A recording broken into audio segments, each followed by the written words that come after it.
What's up, YouTube? It's your friendly neighborhood GM, your host, Coach Key, and welcome back to Legends and Dice Cafe, where we learn about tabletop RPGs from old school to modern and do lots and lots of solo gameplay. Back with my weekly video like I do on Fridays at 8 p.m. Eastern Standard Time. In today's video, Patreons helped me pick, and together we came up with a quick look into Knave 2nd Edition. It's a pretty cool game, and on top of that, it's fantastic for solo play. And I'm going to show you that in a few minutes. If you'd like to further support the channel, hop on over to Patreon and subscribe to Legends and Dice Cafe.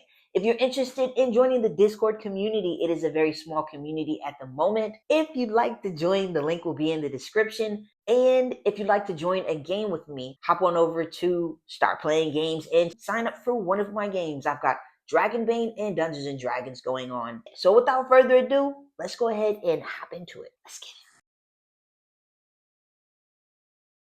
So I've got my handy dandy dice just in case I get in the mood to test out some of the tables in here, because this book is full of tables.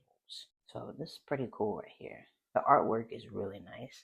I thought the book was going to be bigger. I don't know why, but it's packed with a lot of real goodies. I have not played the 1st edition, but I reviewed the 1st edition and I read the 1st edition, and it's on PDF, so I printed it out. I think this is super cool. Shouts out to Brian, who is the reason why I have a Knave 2nd Edition copy. Thank you so much for taking the time out to send this and send so many wonderful jewels. And Mouse Ritter, if you're watching, Mouse Ritter is at my top favorite at the moment.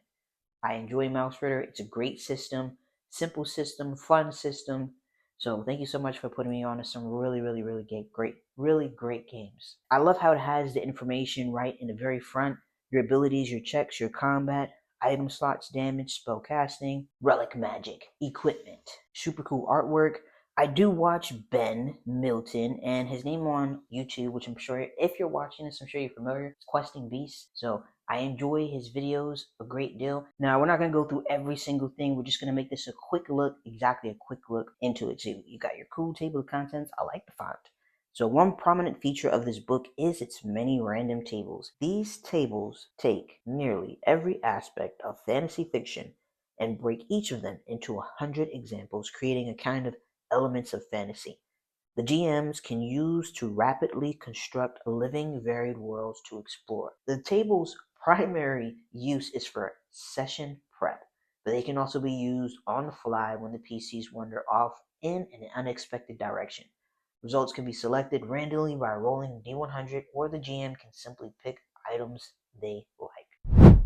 Which is similar to this right here, Shadow over Gloomshire. This is a Dragonbane adventure, and this is a really cool horror adventure, and it has some cool tables. I did a lot of circling in there and stuff. So in different areas, you've got plenty of tables and stuff. Not only a surprise for the players, but it's also a surprise for you, which was super cool. It was very easy to run, and there's still tons of stuff, tons of information in here that I did not use in these mini adventures that I was running. So I like that idea. Then it has a section right here, the Game Master's Duties, which I thought was super cool. Super simple and right to the point.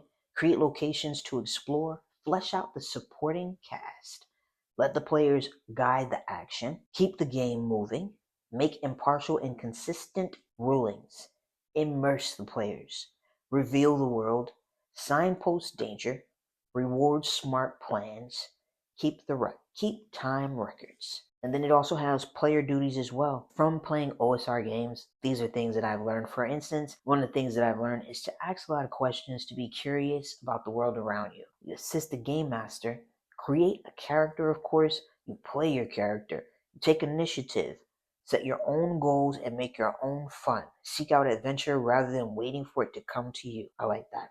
Ask questions. Information is the lifeblood of the game, so never be afraid to ask the GM for more details if something is unclear.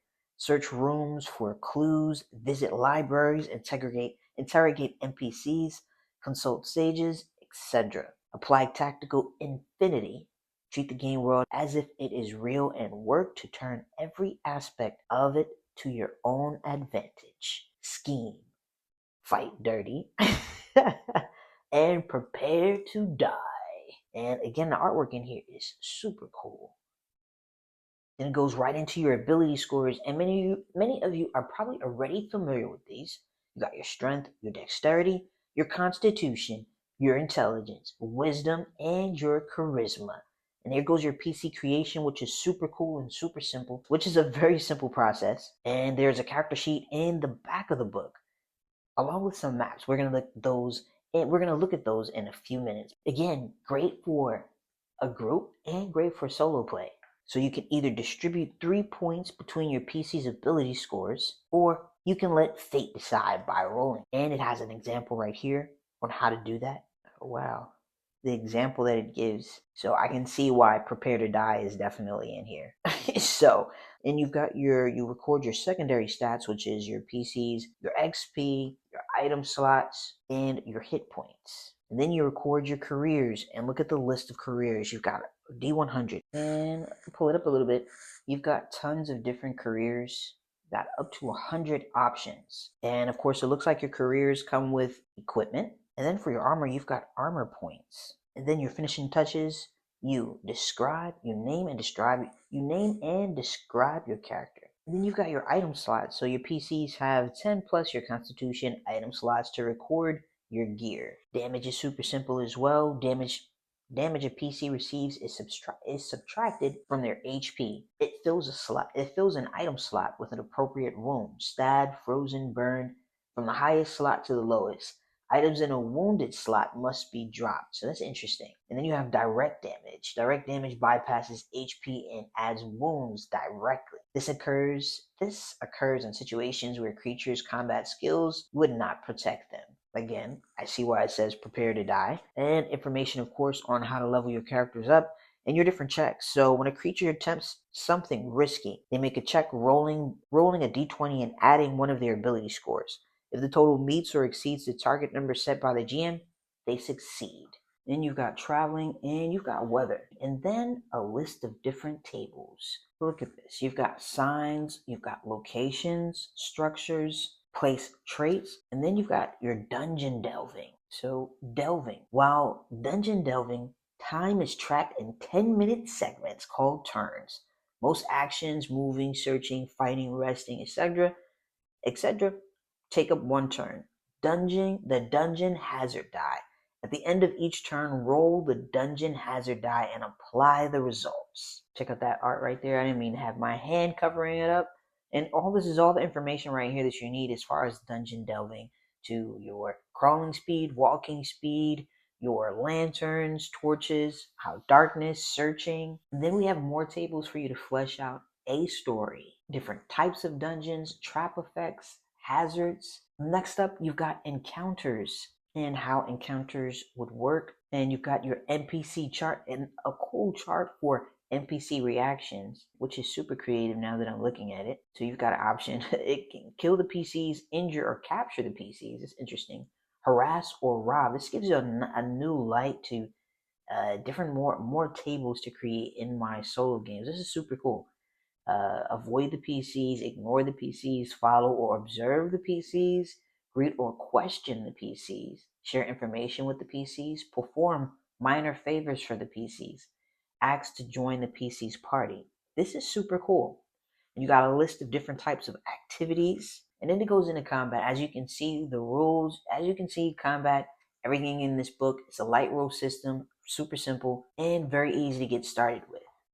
But ironically, I've heard some people who don't enjoy playing OSR games, and their reasoning was that it doesn't give enough information, like the rules don't give enough information, like maybe different skills, abilities, not enough information. So, I think it's interesting that I've seen people go from playing games like 5e into playing OSR games, and I've seen them.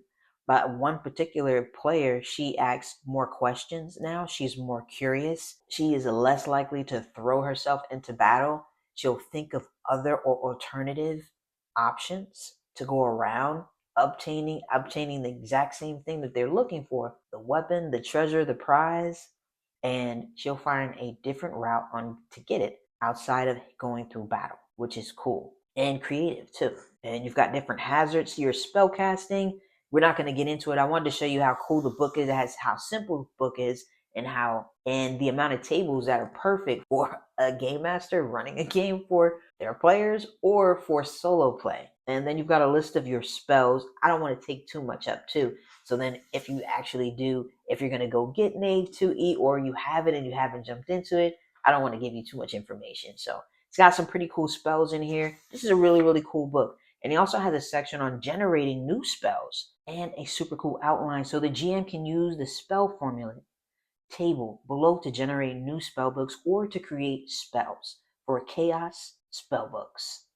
Once the formula is rolled, replace each bracketed word with a result from the matching table on the following pages to create the spell's name, and the exact wording can be adjusted. The GM and players can then work together to determine the spell's effect. This is so cool right here. Super cool. Dope. So you've got your wizard name, qualities, the effects, the elements, and the forms. Very cool. Oh, this is so cool. Mutations, delusions, disasters, and the magic schools. Next up, you've got relic magic. You've got a section for alchemy, different potions. Create a very cool, different kind of potion. And then you've got your equipment table. This is super cool. There are so many cool tables inside of here. And then you've got a section for buildings. This section right here, warfare. If you want to work out the results of a battle, but playing it out with the normal combat rules would take too long, use the following procedure. Look at this. City theme, city events, street details, buildings. Man, the amount of tables inside of this book is amazing. It's got some really creative options. And then you've got downtime. You also have recruiting. You can roll up the PC that you're recruiting. Then your section of monsters, your bestiary. I still haven't figured out if that's how you pronounce it, but you've got your monster stats back here. You can also create your own monster with these cool tables in the back. There's a gameplay example back here as well, and your designer's commentary. Knave began as a hack of basic D&D that I created from an after-school gaming club for 5th graders. Very cool. I didn't know that. The goal was to streamline and rationalize the rules so that players could learn the rules and create characters in just a few minutes and jump right into play.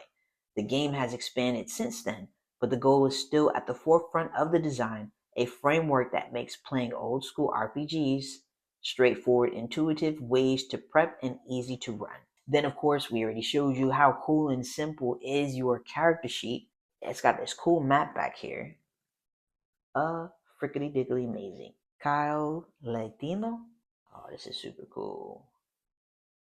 And that is the gist of Knave 2nd edition.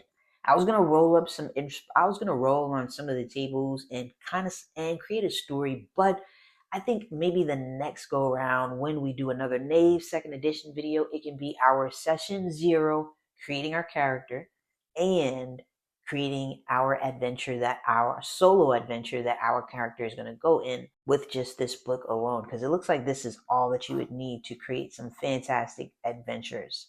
So I'm looking forward to jumping into that. Hope you enjoyed the video. Hope it was helpful. Thank you so much for taking the time out to watch the video. As always, don't forget to make sure you hit that thumbs up button. Make sure you comment and make sure you subscribe. Don't forget to turn on your notifications so you don't miss out on any of the cool content that I post on Fridays at 8 p.m. Eastern Standard Time. And for the next few months, I'll be live streaming. And this is the first week